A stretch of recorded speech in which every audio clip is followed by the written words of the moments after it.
Hello students, let's talk about chapter 16. So all of chapter 16 will be fully online as we talked about in class. So we already discussed theories of socio-emotional development in class last time. There's a few slides on that if you want to review that, but that's mainly the core piece of your so this first bullet is mainly the core piece of your discussion board for this week. So definitely go over the lecture recording from that to get a head start on that discussion board. Also look over the slides. But we've been talking about these theories all throughout the course, so I'm sure you remember most of that stuff. So let's go over Erikson's theory specifically in late adulthood, talking about socio-emotional development and a few other points. So Erikson thought this was a time of ego integrity versus despair. So while Erikson wouldn't have said it this way, now research would say as late adults are looking over their identity, as they're considering how their life has been, things that were consistent or inconsistent, they might find that they've lived a life of integrity that lines up with how they feel they should be or who they wanted to be. Or they might not. So if they do find that they've lived a life as they wanted to, that would be ego integrity. Despair would be that they hadn't done the things that they had wanted to do. So to help with this, a lot of late adults do a life review. You can also do this as like a therapeutic technique as well. Intentionally looking back at experiences, evaluating them. With a therapist, you could go and reinterpret or interpret the things, the actions you did, the choices you made, those kinds of things to help you have a more positive view of yourself. So reminiscence therapy is pretty similar. So you'll discuss those past activities with others, maybe in a group kind of setting, but you're reminiscing about things that have happened. And so that can help you see those things that have been consistent across your lifespan, aspects of your identity that you might not have realized till looking back, but that might have been consistent all through from adolescence to this point. So it's not as big of a crisis, just like normal, as Erikson talked about, but it is something a lot of late adults think about and struggle with is building on that generativity piece of middle adulthood is looking back, are they a consistent person? What kind of person have they been? Those kinds of questions they're asking themselves. And so that's just, now we see that more as an extension of identity development, so changes of identity in late adulthood. So it's not the same as first seeking out and choosing an identity in late adolescence or early adulthood, but it's part of their identity, reviewing their identity. So activity theory is another theory around socio-emotional development, and it's basically a name for what we've been describing helps in middle and late adulthood. So the more active and the more involved later adults are, the more likely they are to be satisfied with their lives. So as well as having physical health benefits for being active, cognitive health benefits for being active, social circles expanding and being more giving more to you, essentially, not necessarily like giving gifts, but like getting more out of being social. So the more you are active, you will tend to have higher well-being. So it's a protective factor for a lot of these risk factors that we've talked about: cognitive decline, physical challenges, and being alone, those kinds of things. So activity theory says be active in ways that there's a lot of ways late adults can be active. Similar to how we discussed trying to find in early adulthood a workout program that works for you, find activities that work for you in late adulthood. So do things that you enjoy, whether that's a job and you're literally getting paid for that, if it's reading, if it's volunteering, if it's opening up your own business, doing a nonprofit, working with or starting a nonprofit. We'll see a couple examples of people who are doing this activity theory really well in late adulthood and how it affects their lives and touches multiple components of their lives. So that kind of thing can lead to a positive upward spiral if you are more active in things that you enjoy in late adulthood. So one thing that researchers see is a lot of late adults continue roles that they had in middle adulthood, whether that's as a parent or grandparent, in an occupation. So they might be retired, but maybe they're working as a consultant in that same kind of area. So continuing to try and do those same roles that they were doing during middle adulthood. So also there might be physical challenges. There might be cognitive challenges if you've got neurodevelopmental problems. that are happening, or like dementia or symptoms of Alzheimer's. There might be activities that you're just not able to do at this point. So, substituting those activities for new activities, trying out new things. And that's related to things like personality, like being open to new experiences. So, we'll see how that's correlated to positive upward spirals or risk factors. So, also increasing leisure time activities, so things that you find, and active leisure time. Again, we've talked about this before in middle adulthood. If you're doing more sedentary leisure activities, that's not going to be as effective for your cognitive health, physical health, things like that. And it will end up leading to, it's correlated, not necessarily leading to, but it's definitely correlated with shorter lifespan. So there's another theory around socio-emotional development, and it's called the socio-emotional selectivity theory. So one observation is that some late adults might have smaller groups of friends, smaller people that they connect with really regularly and very intimately. So that might be because some of their friends have passed away, or they're just not in contact with those people anymore. So it's one theory around these smaller social networks. One idea in the socio-emotional selectivity theory is that these late adults have actually chosen to focus their energy on those relationships that they find most rewarding. So if you look at a grandparent or a late adult, and they might not have a really strong relationship with some aspect of the family, like one side of the family or something like that, but they have a really strong relationship with another side of the family. That might be because they find that more rewarding, and so they focus their energy, because they're limited in maybe the time and the energy that they have. They focus it on those fewer people that they find more rewarding. So this can be friends too. So that one or two friends that are really rewarding, they spend their time, they focus their energy on that, even though they might have had other friends that still might be around, still living. They might not get as much benefit from there, and so they select to not interact with them as much. So any adult who has fewer friends might not be lonely or in despair. They might just be intentional about where they're placing their attention. So some research suggests that this might be true, but it doesn't seem like it is true for everyone. So it can happen. This can be the choice that you choose to spend your time and your energy with specific people, but not everyone experiences that. Some people might actually be lonely. So for those that this is not the case for, focusing on meaningful goals, striving alone or together in groups to work towards those goals. Volunteering can be really useful. There's a lot of different organizations to volunteer for. Even doesn't have to be people. You can volunteer to help out with animals, for example. Changing communities and the environment can help foster inclusion better, whether it's inclusion for late adults or inclusion for other people that you might be working towards including, and that can get a lot of these activity benefits by doing these things. So for late adults who might be lonely or feeling some despair, doing things like focusing on goals, volunteering, and trying to be engaged in the community, civically engaged, can be very helpful and give them a lot of protective factors and possibly overcome some of those risk factors. So this is related to a study looking at the priorities. That's the word I'm looking for. The priorities of people. If we look in early adulthood, we see work ranked quite high. Friends and family and independence. We see independence drop off, but we see some things like family and friends stay fairly high in many of these. So these are the top four, and they had others that they listed. But work kind of drops down, not as important. As we get towards later middle adulthood, we see family and health. This might be a starting point where we see some health changes happening, as we talked about in middle adulthood.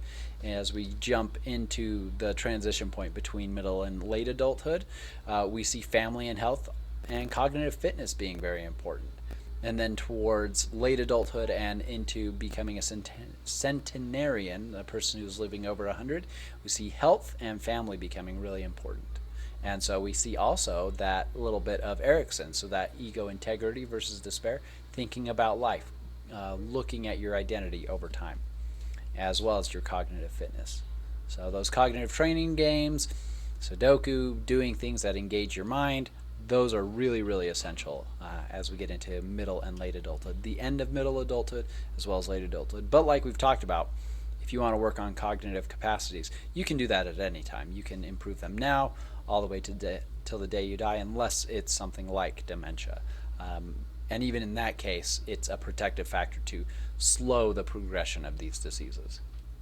It can't, unfortunately, overcome and cure the diseases, but it can slow the progress of them. So it's really useful to do. So selective optimization with compensation theory is just the name that we give to some of these choices that late adults make. So selecting is older adults might have a reduced capacity, physical or cognitive, so they have reduced performance in some domains, so they select different domains to focus on.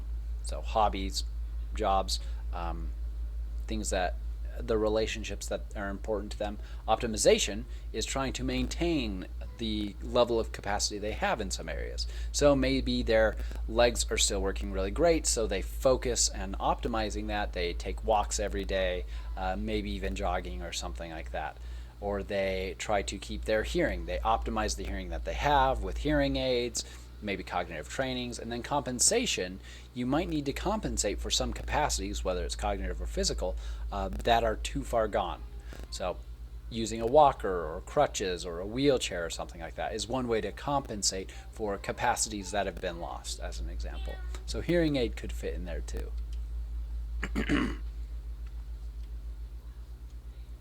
So I need a quick drink of water, so let's pause the recording. All right, hopefully that just paused it and it didn't actually stop the recording, because it just takes longer to compress videos together. So let's talk about personality. We already mentioned a few things that are relevant here. So here is a reminder, these are the big 5 traits of personality. Again, each of these is on a continuum. So you've got openness to new experience. On the one hand, you might be really high on openness to experience. Maybe I'll go this way because on the screens it's to the right. So this way you might be really high on openness to experience, or you might be really low on openness to experience, or somewhere in between. You might be right in the middle, maybe in some contexts. Again, we mentioned personality traits were always intended to be something that was consistent across context and across time, but we see now there's a lot of change depending on context. So with that, maybe in some situations you're more open to experience, others you're not. That's totally fine. So remind yourself, or I'll remind you really quickly, openness is that openness to a new experience, wanting to try new things, those kinds of things. Conscientiousness, you could think of that like kindness, as well as you're conscientious of what other people are doing, how to help them, taking care of things yourself, being responsible for your things. Extroversion, how you're getting your energy, if you're getting it or you're wanting more socializing to feel your best, or less socializing. Agreeableness, so are you someone that people can come to for help or support, or are you not? Are they avoiding you?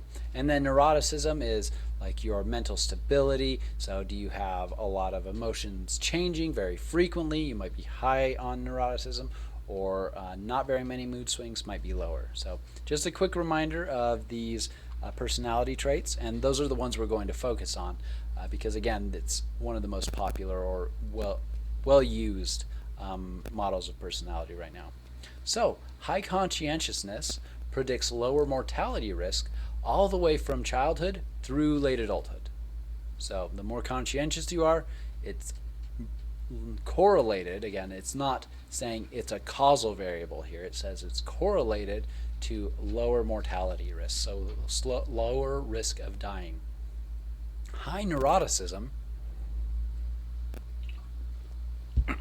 so high emotional instability, is linked to negative emotions. So negative emotions are things that you might find unpleasant to experience, and so again correlated with experiencing negative emotions, and predicts higher frailty in late adulthood. So physically is predictive of that. So are there some causal variables that lead to both the neuroticism as well as more likely to be frail? Possibly. So maybe someone who is highly neurotic is also not as likely to take physical care of themselves. That would then lead them to maybe not be or be more frail in late adulthood. So there might be some causal pathways here, but not directly from just the trait to this correlate. So higher conscientiousness is also linked to a longer life and a reduced risk of developing Alzheimer's disease. So it can't be an entirely protective factor. It can't keep it completely away, but more conscientious people tend to have other aspects of their life that also serve as protective factors for things like Alzheimer's. So higher levels of agreeableness and lower levels of neuroticism, so putting those two together, if you're high on agreeableness and low on neuroticism, you're less likely to develop dementia. So that's again a correlation. So higher levels of conscientiousness, openness to experience, and agreeableness and extroversion. So high on conscientiousness, openness, agreeableness, and extroversion is very well correlated to positive emotions. So joy, happiness, things like that, those emotions. And that's true in late adulthood. A lot of these are also true. So that one's in particular is true across the lifespan that I'm aware of. I don't actually know of any studies. Like, I don't know that I've read studies of those big five being related to positive emotions in early childhood. But late childhood through adolescence and beyond, I've read that. But I wouldn't be surprised if they're also correlated to positive emotions in early childhood. So let's talk about other aspects of this late adulthood in socio-emotional context. So society exists, and we oftentimes stereotype older adults. I sometimes find myself having stereotypes of late adults. So ageism is specific prejudice against others because of their age. And so just like other isms, it's not justified, unfounded. Many of the things we've already talked about related to physical and cognitive capacity. For example, late adults tend to be really good workers in the workplace, even though a lot of times workplaces want to push them out. And the stereotype or the ageism around late adults is that they can't handle the work that a younger person could, when it turns out, by and large, that is not the case. So oftentimes late adults are seen as incapable of thinking clearly, not being able to be responsible or hold jobs. When they're late adults, they're often considered as not enjoying sex and not contributing to the community. And for sure, there might be individuals with, say, dementia that might not be able to think clearly. But is that all late adults? Absolutely not. Not even the majority of them. Holding responsible jobs, we just used that as an example. Not enjoying sex. We looked at the breakdown of basically people and their frequency of sexual encounters, and again, it doesn't really drop off in late adulthood much.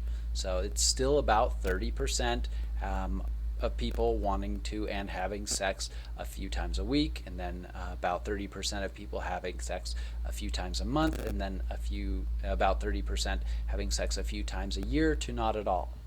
So it doesn't actually drop off that much on average. Any individual might change how much or how little sex that they're interested in at different times in their life, but on average, we don't see a big drop off in enjoyment or desire to have sex in late adulthood.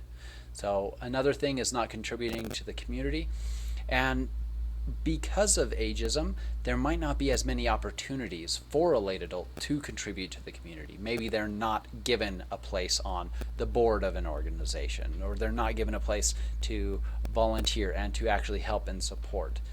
They're kind of passed over, the last one picked for the team kind of thing.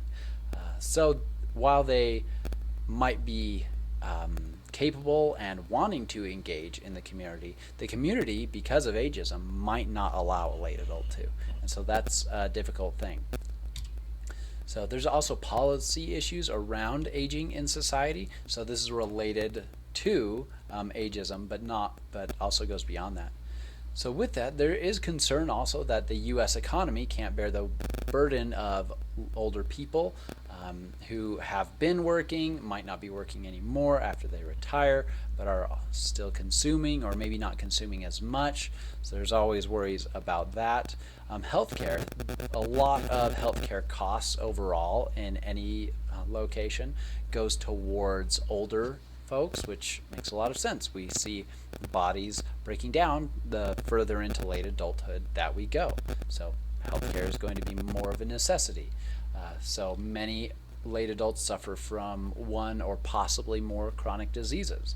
And so, depending on the chronic disease, you might be needing regular treatments, you might need regular appointments, more than you would if you didn't have a chronic disease, or maybe in your early adulthood with that chronic disease, you might not have needed so many appointments or so many different specialists.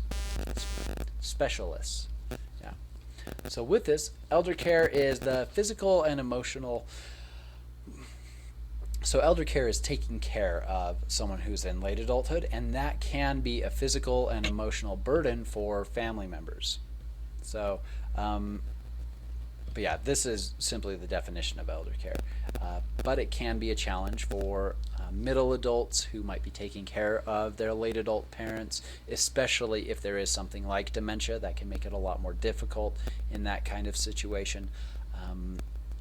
We talked about last time, letting late adults do things that they are capable of, that they can be responsible for, giving them as much freedom and choice that they can. Obviously, if there is diminished capacities in certain areas, it might not be possible to let them do something like manage their own medicines, for example. But anything that you can do gives them more self-efficacy, is more related to and correlated with those positive upward spirals, higher well-being, longer life, less stress, more sense of control over things. So technology, there is a lot of research on technology in late adulthood. There is the ageist stereotype that late adults can't learn technology or don't want to learn technology, but it really comes down to individuals. Some will not, some will. If you're open to new experiences, you're probably a little more likely to try out new technologies, as an example, versus if you're low on openness, you might be a little less likely. So with this, when you're using technology in late adulthood, it does seem to be correlated with lower depression. So one big reason for this is that adults can connect with family, friends, neighbors using technology. So smartphones, video calling, Skype, Zoom, things like this. Sorry, I saw a red dot on my screen, but it's just reminding me that I'm recording. So I already know that, but I think that icon changed from the last time I recorded, like a day ago, till today. Anyway, so using technology to keep in contact with those people they have strong emotional connections to can make it a little easier, especially if there's mobility challenges. So with that, it can really up psychological well-being, have increased self-efficacy, and things like that. Obviously, everybody needs to learn how to use the tools. So teaching and helping late adults learn how to use those tools can be really useful for them to increase their well-being. So with this, there is also studies on technology and the amount of TV late adults watch. On average, and so this is from a few years ago, this study, adults 65 and over watched an average of 51 hours and 32 minutes of TV a week. So that's quite a bit. What would that be? That would be binging maybe 3 Netflix shows over the course of a week, and I probably have done that too during like a summer break or a winter break or something like that. But that kind of sedentary behavior over a long period of time is really related to worse physical health, less social interaction with people, less cognitive challenge, and so shorter life as well. So that kind of passive leisure activity is not as useful for a late adult to live longer as something that would be more active. Not to say cutting out TV completely, but to limit it to less than that essentially is a recommendation. So there are differences in lifestyles that we see now versus in generations past.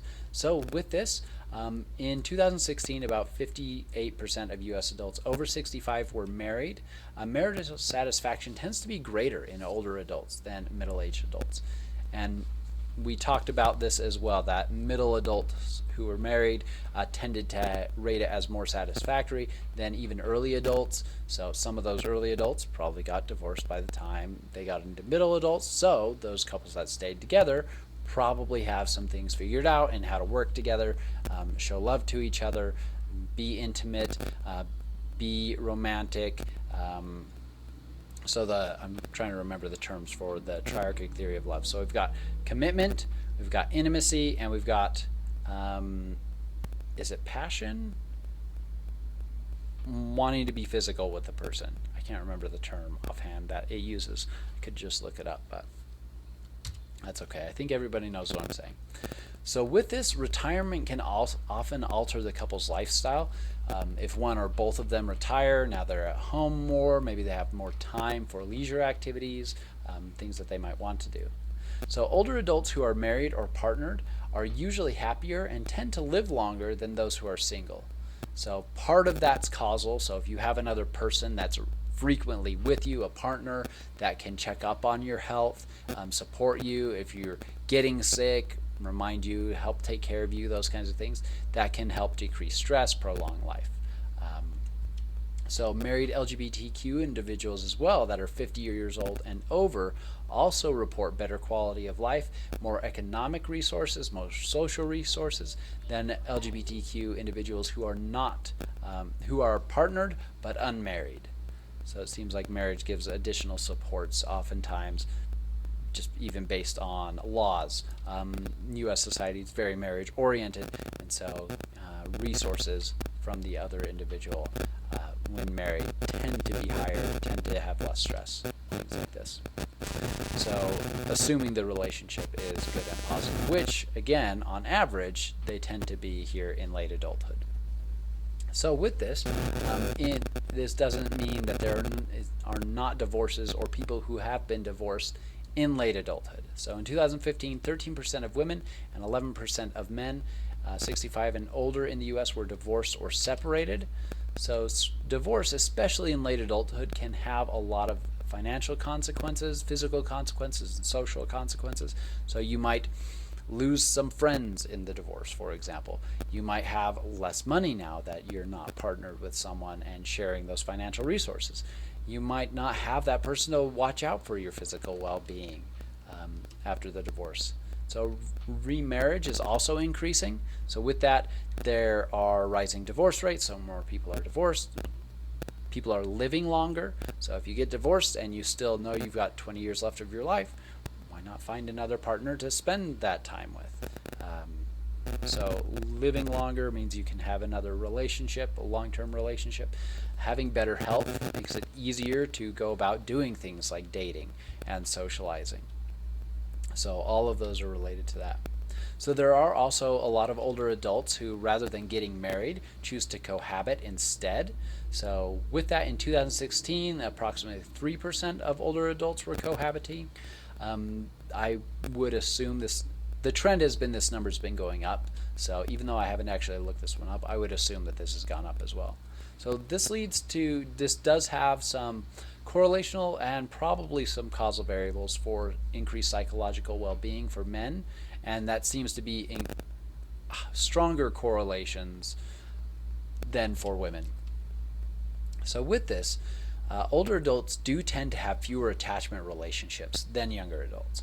Now with this, part of that might be down to selecting and only keeping those attachment relationships that are most rewarding to them, but it could also, again, be some of them have family members or friends that just don't keep in contact with them, friends dying, things like that.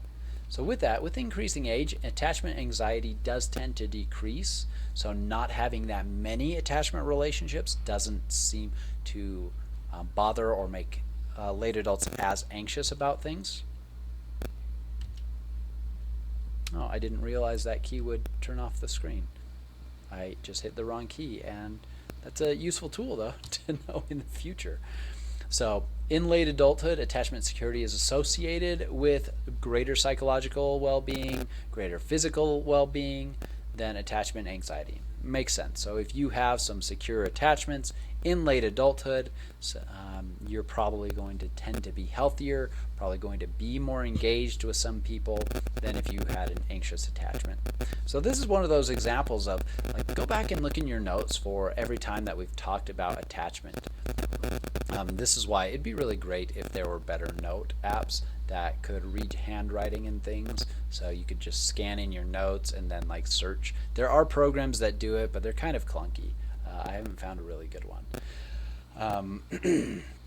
So with that, do go back and look for things like attachment. Every time we've talked about it, we've talked about attachment in early childhood, middle childhood. Might not have focused on it in late childhood. We've talked about it in adolescence and early adulthood, and now we're talking about it in late adulthood. So see if you can follow the trends and imagine what you might find if you did a longitudinal study with individuals over that course of time with different attachment styles. What are different attachment styles related to at different times in the timeline, in the lifespan? Probably a better term than timeline. So with that, insecure attachment is linked to kind of the opposite. On average, people tend to be more difficult to care for if they have anxious attachment styles. So let's say you're in a nursing home or a hospital, or even in the home of middle adult children. So a late adult is in the home of a middle adult child. If there is insecure attachments there, it's probably going to be more difficult to care for that person. The communication might not be as good between them. They don't trust the caregiver. There is fraud perpetrated on late adults, but if you've got an insecure attachment with the caregiver giving you care, you might assume that maybe they are trying to trick you or use you, even if they're not. So secure attachment is really beneficial across the whole lifespan and can make the end of life a little bit easier as well. So 80% of older adults have living children. So a lot of late adults do have children. Most of them are probably in the middle adulthood range. So adult daughters do tend to be more likely to be involved in the lives of their aging parents. And if you remember from middle adulthood, the males, so the partner probably of a lot of these daughters, is probably also more involved with those parents on the spouse's side. So adult children are often responsible together for coordinating, monitoring services for their late adult parents, especially as it gets towards the very end of their life where they're maybe losing more physical capacity, maybe have to be put in a care home or have nursing or more direct care to compensate for things that they're losing. So friendships in late adulthood, we don't tend to see as many new friendships being formed. Most likely it's those couple close friendships that have existed for a while that are still held on to. And so we talked about this in middle adulthood as well, so maybe look back at your notes for that, for friendships in middle adulthood. So middle adults tend to rank a few very close relationships as even more important to them as their family relationships, and this tends to just kind of follow along into late adulthood as well. That group of friends might become even smaller in late adulthood, but they're keeping those close friends that they've had for a very long time instead of, on average, choosing new friends. This is not to say that a late adult can't make new friends or that they don't ever try. Any individual is different, but just on average, this tends to be the pattern. That's the word. So friendships do tend to have less problems than they did in early adulthood or childhood. So with those friends, if you've been friends with them for a long period of time, you probably are very intimate with them. You've shared a lot with them. You have a strong commitment with them. So you will tend to probably have fewer fights and arguments and less problems with those friendships. So, and interestingly, one, they rank them as being very important. I left my mouse right in front of my face. I didn't even realize it in the screen capture. So middle and late adults are ranking close friendships as being the most important, and we do see that friendships are very highly correlated in late adulthood with good mental health. So if you have a late adult that says they have good, strong friendships, they will also tend to have strong mental health. So that goes to cognitive faculties, things like that. Individuals with close ties to friends are less likely to die. Across a study, a longitudinal study that looked at individuals across, it did go over 7 years, but they saw that predicted surviving over 7 years. So having a few close friendships and focusing energy on those in late adulthood is very, very useful for a lot of aspects of physical, cognitive, and socio-emotional health. So this goes to another term, the convoy model of social relations. So essentially, this model says that any individual goes through life, so you can think early adult, you can think late adult, goes through life embedded in personal networks of individuals. So we are embedded in networks of people around us. We have family, we have friends, probably coworkers, bosses, teachers, things like that. So networks of individuals to whom they give and from whom they receive social support. So through lifespan, you can think of a convoy, or you might say like a conveyor belt. Those individuals might change. You might lose a friend or gain a new friend at different times, but we get social support from these relationships. And that should sound pretty similar to some other models and theories that we've talked about. So you've got an individual who's embedded in social networks like a school, a family, friends, through time, and that the effects of the norms of the culture, so the macro system, the indirect environments like economic systems, government, political systems, laws, they are all influencing this individual through the microsystem, through these friends and these networks that they're interacting with day by day. So this convoy model of social relations falls really nicely and neatly into Bronfenbrenner's bioecological model of human development. So that big broad theory, this is one way to explain how people receive support over time. So if you look at like the history of these different theories, it's interesting to watch the paradigm shift over a couple decades to move towards understanding development in this more systematic way. So one of my favorite topics is altruism. One of my favorite topics is volunteering. So older adults with persistently low or declining feelings of usefulness are at increased risk of early death. So if you don't have self-efficacy, if you don't feel like you're being useful, if you don't feel like you could be useful, you're far more likely to die more quickly. And that might be because of physical challenges as well. So you have a chronic illness that's killing you, you don't have the capacity to do a lot of things you used to do. So it's not just in and of itself that self-efficacy causes later death, but it is very correlated with a lot of other things that are direct causal variables. So volunteering specifically is associated with a lot of positive outcomes. And so this can be volunteering in a lot of ways. Volunteering with children, maybe you're a substitute teacher, maybe you're working at a park, you're planting trees, you're working with animals, you're working with voting systems. There's a lot of ways to volunteer. So with this, some of the big things are that you're constructing and you're doing constructive activities. You're doing something productive. You might have a managerial role in this position, or you might be just working with other workers. But you're doing something and you can see that you're doing something, you're accomplishing things, that boosts self-efficacy. So very similar to one of the first times we talked about this in adolescence. So building self-efficacy is a really big part that humans need, essentially. So social integration, it puts you into a network of people. You might find a lot of meaning. I mean, hopefully you're selecting activities to volunteer with that are meaningful to you, that matter to you. So you'll have that enhanced meaningfulness, and you'll be engaging your cognitive capacities. You'll be learning new things. You'll be trying to pay attention, plan, and use your higher cognitive functions. So you're going to continue keeping those cognitive functions for a longer period of time. All right, let's jump to ethnicity, gender, and culture. So elderly ethnic minority individuals face both ageism and racism, and they might experience other isms as well at the same point. So you may have heard of the term intersectionality. So this describes the cumulative ways multiple forms of discrimination can affect a person. So this tends to be a fact for elderly ethnic minorities. They have ageism, they have racism, they might have other isms as well that are potential risk factors, and multiple areas of discrimination compounding themselves, so making it an even worse risk factor. So developmental scientists would most likely use the terms like risk factors or risks across contexts, multiple correlated risk factors, something like that.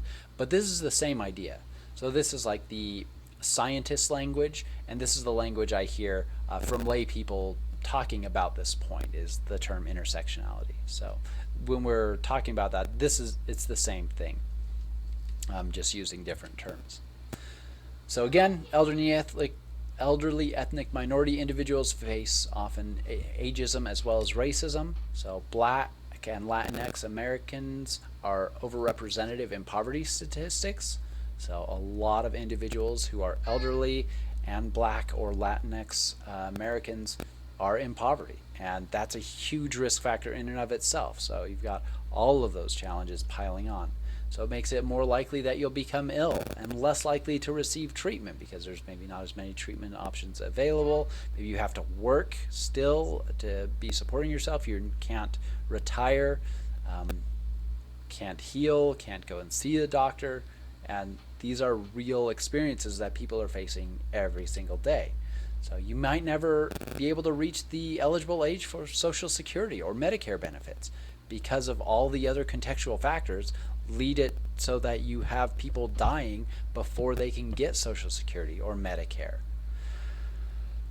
So it's really bad. The systems that cause these are really, really bad, and there are supports that can help, but these are multiple systems of ageism, racism, lower socioeconomic status that all work together to cause these really poor outcomes for a lot of individuals. So with that, despite stress, despite the discrimination, many ethnic minority individuals develop a lot of really impressive coping mechanisms. Sorry about that. This is why I've been trying to do the recordings at night, but sometimes they don't come out so well because I'm tired at night. So I slur my words even more and things like that. So let's jump back into this. So despite those challenges, it's really impressive that a lot of ethnic minority late adults have developed some really impressive coping mechanisms for survival. This shows the capacity of humans to be resilient.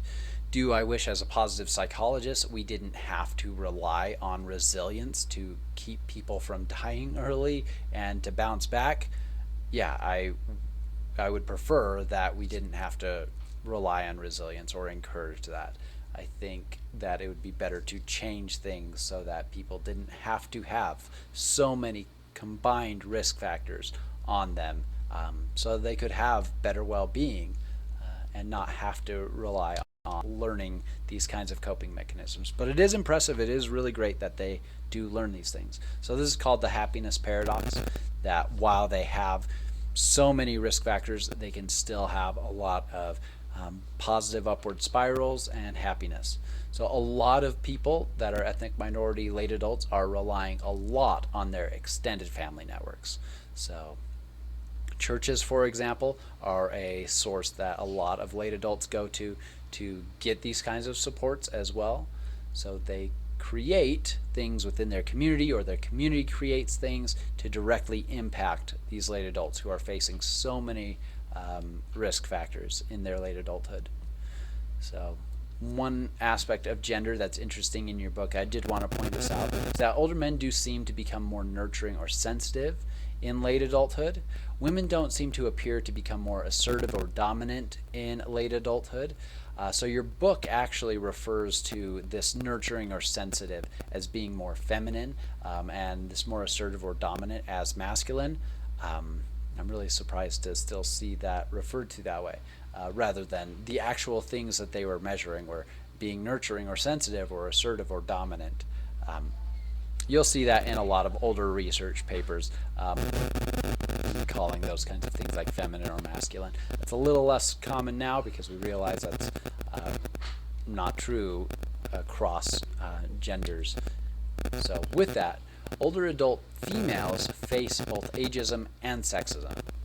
So you've got the challenge of being female, you've got the challenge of ageism, you've got the challenge of sexism. So again, that intersectionality. So you've got that triple jeopardy, you're a female ethnic minority in late adulthood, you have multiple levels of discrimination. discrimination against your ethnicity, discrimination against your gender, discrimination against your age.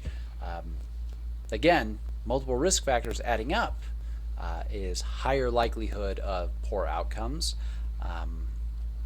So with that, factors that are important to living a good life as an older adult are things like health, security, and support.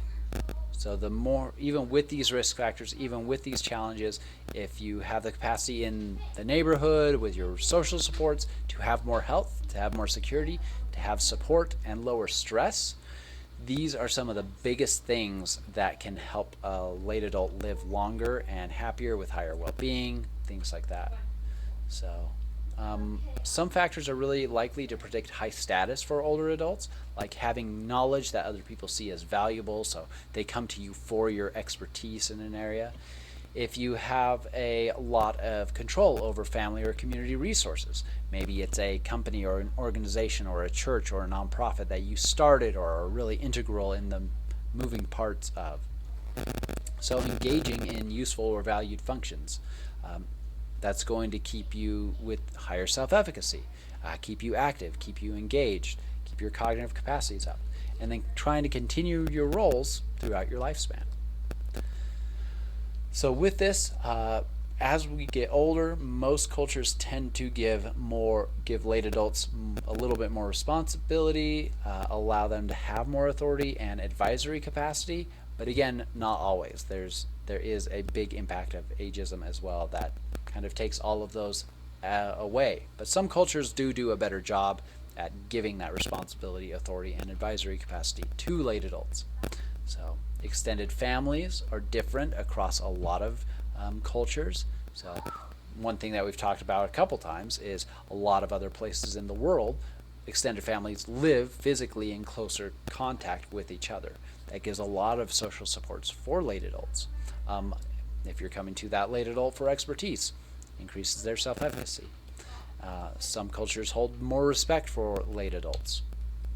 So let's watch this video that kind of puts together a lot of different things that we've talked about for how to live well in late adulthood. And so I want to go to this slide again. Where did it go? So some of these factors: health, security, support, social relations, having self-efficacy, doing things that are meaningful to you, less stress. These are the things that tend to help people live happily and longer. So see if you can pick some of those out in this video that we watch. Oh, I skipped over the video link. So see if you can pick some of those out or see some of those here.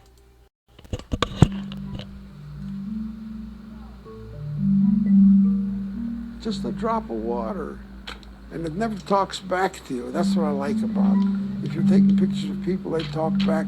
Is my hair just right? Am I posed right? Which is my better side? Water never says anything. It keeps quiet and drops. I was always interested in photography. I've probably taken pictures longer, I've taken more pictures than anybody in the whole world. After all, I'll be 102, and I started taking pictures at the age of 8. That makes 94 years of picture taking. That's a lot of pictures in a long time. After a century, Irving Olsen is still learning new tricks. He uses the latest technology to capture nature's tiniest details, from the shape of a water drop to an insect's gaze. Nature needs me. It can't operate without me. It would never get publicity. I love difficult pictures like this one here. And just as he's found a formula for his photographs, he's also developed a formula for living as long as he has. It's a 3-part formula. It's very simple. If you count to 3, you can live to 100. First part of the formula, 50%. You have to have the right spouse. If you have the right spouse, you're halfway there. 45%, everything in moderation. You don't sleep too much, don't eat too much. Do everything just exactly right. Now, there's 5% less if you've been following me. That 5% is very difficult, but for me it's easy. Would you like to know what it is? I thought you'd never ask. Anyway, I'll tell you what it is. You do not, under any circumstances, take any crap from anyone. So we'll pause right there. So thinking back to what we've discussed of successful aging, things to have less stress, to have high self-efficacy, to have health, things like this, you can see a lot of that in this specific example. So there are points for the three important things. So having a partner, that you get along with, that you can love, that you can share things with. That's really relevant to the close friendships that we've talked about and having close relationships. What was the second thing? The 45%. Maybe I'll rewind it again to remind myself really quickly. That 5% is gone. 50%. You have to have the right, everything in moderation. Moderation. Right, so we've talked about that. So we've talked about how too much TV, for example, is related to being sedentary, so being active in moderation, not overdoing it. So a lot of the advice here is really relevant to research that we've seen. And hopefully you can see in the hobby that this 101-year-old is doing, that they find it meaningful, they find it useful, they find it fun, it challenges them, so those cognitive faculties are being used to do this thing. Later on in the video, they'll mention specifically that they can't walk around as well as they used to, so that's one of the reasons they do the water photography. So they can stay there in one location, they can even sit down while they're doing it. So because they've lost some of that physical capacity, they didn't change their interest completely, they just modified it.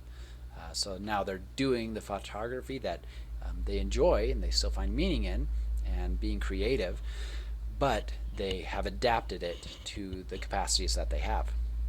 And you can see very sharp, very attentive. Cognitive faculties are still all up there. Definitely more funny than I am too. So let's watch another example from this video.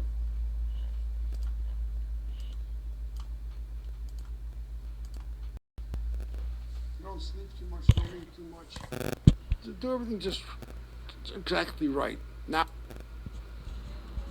At the University of Arizona and elsewhere, researchers are interested in Irving's formula and Irving himself.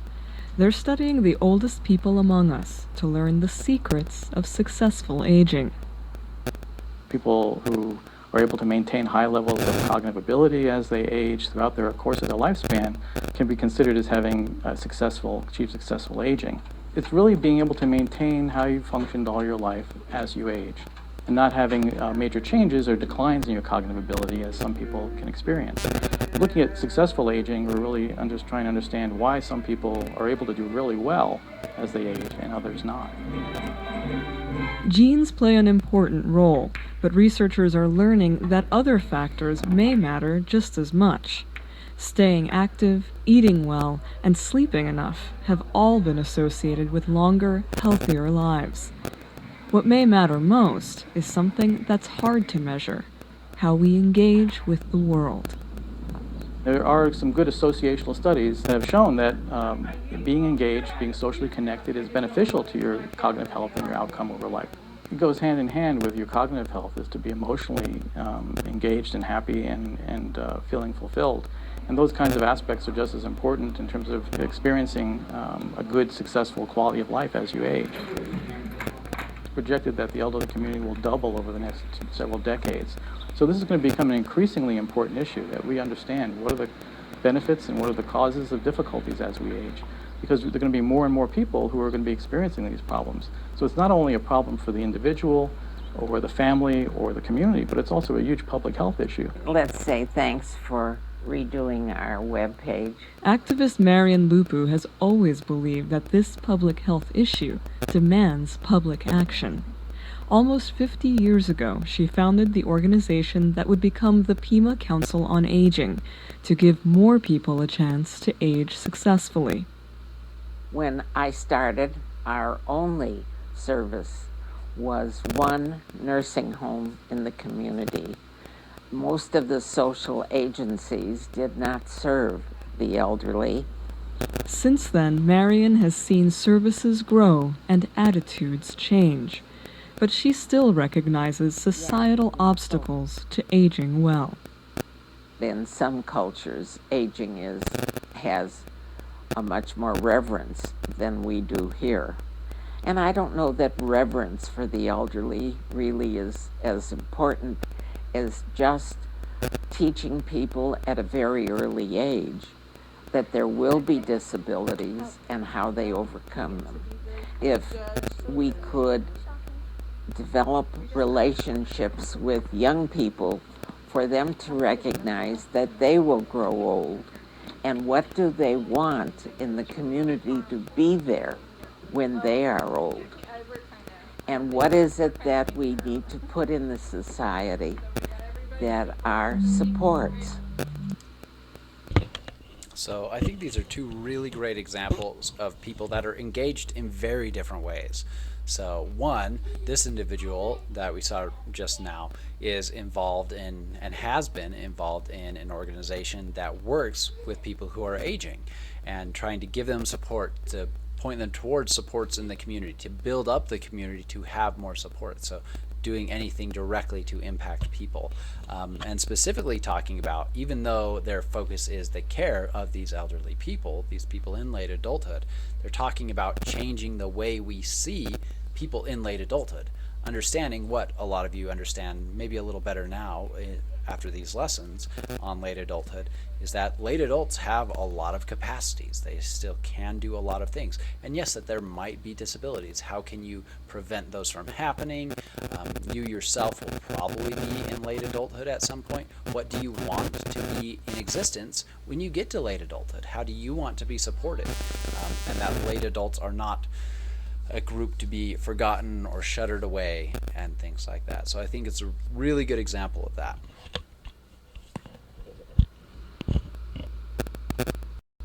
Now 90 years old, Marion has her own definition of successful aging. To me, success is not wishing that you wouldn't be here tomorrow morning, that you would just close your eyes and go away. To me, successful aging is for the person to enjoy the latter stages of their lives. And of course, that means, from my perspective solely, is that you have to find what it is that gives you kicks.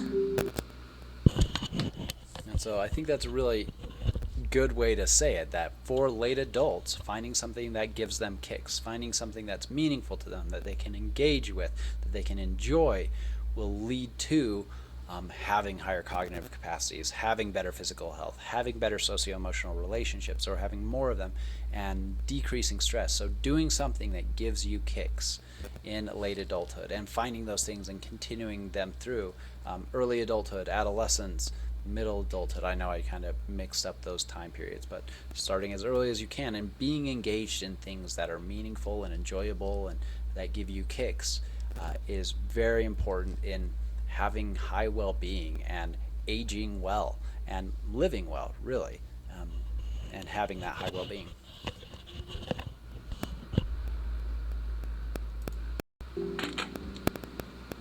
Irving Olson has no doubt about what gives him kicks, and no plans to stop searching for the next thing that makes his life worth living. Now, since it's so hard to get around, I can't walk all day like I used to. Now it's simple. I just stand over a tray of water, drop water in, and I've got pictures. That's my latest thing. Next year I hope to have a new kind of hobby going. I haven't picked it yet, but I'll have something new.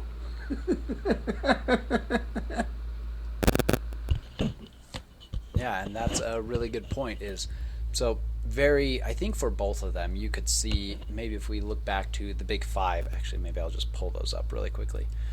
You might be able to pick out for each of them if they are high in which areas of the big five. I thought it was a little closer than this, that I could get to it a little faster. I should have just escaped and come back to this. So, for both of them, Conscientiousness, which one of them is higher on conscientiousness, do you think? Which one of them is higher on agreeableness? What about extroversion or neuroticism? Neuroticism, they both seem like they probably score fairly low. Openness to experience. So how are these things related? And these are changeable. While traits were supposed to be something unchangeable, learning to be more open to new experiences and enjoy new things is something you can do. Changing your talents, your character strengths, picking a new thing that you find interesting to you and useful for you. So, and that's not only in late adulthood, but you might have changes in your capacities at any time, and need to be able to find how to do things that are meaningful to you that are different. So it's a really good example of changing those capacities. All right, this is pretty close, and then I'll jump forward. We're almost done with chapter 16. Just a couple more points. So with this, what does research say leads to successful aging? So having maintenance, and so when we talked at the beginning of this class, development is growth, is loss, and is maintenance. So all of those things are related to human development. So maintaining your abilities, so proper diet, active lifestyle, these can help keep capacities consistent or make them diminish slower. Having mental stimulation, being flexible, choosing a new activity that you really like. Maybe it's pool. I'm thinking of that because that video we saw, photography, pool, swimming, so choosing something new to try. Having positive coping skills, and coping can also be related to the networks that you have, building networks to have people to support you. Having good social relationships, having those additional supports around you. Having an absence of disease or a diminishing of the symptoms of disease, because again, it's higher likelihood that late adults will have one or more chronic illness. So these are the 4 factors that a lot of researchers suggest characterize successful aging. Being proactively engaged in something. So that doesn't necessarily have to be something purposeful. I've talked about engagement in things beyond yourself, but they should at least be meaningful. And they're probably, if you've got meaning, if you've got engagement, then that last piece of being goal-oriented is pretty easy to add, and then it is a purpose. Having resources to be well, social supports, good doctors, specialists for your individual needs, a positive spirit, so keeping resilience, having optimism, looking at things with openness, conscientiousness, those kinds of things, and having valued relationships are some of the best things that indicate successful aging. So all of these things that we've talked about throughout middle adulthood, and a lot of things that we've talked about all the way at the beginning for physical development in early childhood still happen to be the case. So late adults can age very well and keep cognitive capacities all the way up to the day they die. Chapter 17 will move into the process of death and dying, people after, how to deal with death, how to help people grieve, the processes of grieving, and things like that. But that is chapter 16. Hopefully now you can look over your notes throughout the lifespan and kind of trace patterns and think about the lifespan as a whole and see how things are connected to things that happen in late adulthood, to early adulthood, to this context, to this context. Hopefully you can see a lot of those patterns now.